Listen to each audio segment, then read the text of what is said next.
I Choose You Tuesday, mga mari at pare, nakapili na si Sparkle actress Sofia Pablo kung saan gagawin ang kanyang pre-debut.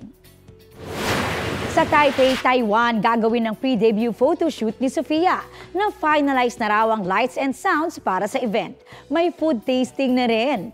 Secret daw muna kung sino ang performer sa kanyang debut. Ang hint ni Sofia, favorite group niya raw ito.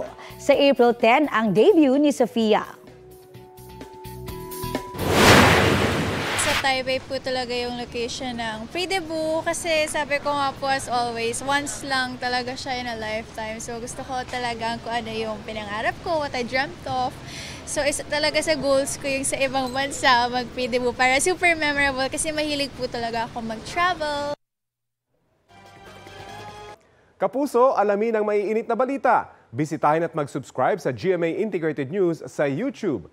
Sa mga kapuso abroad, samahan niyo kami sa GMA Pinoy TV at sa www.gmanews.tv.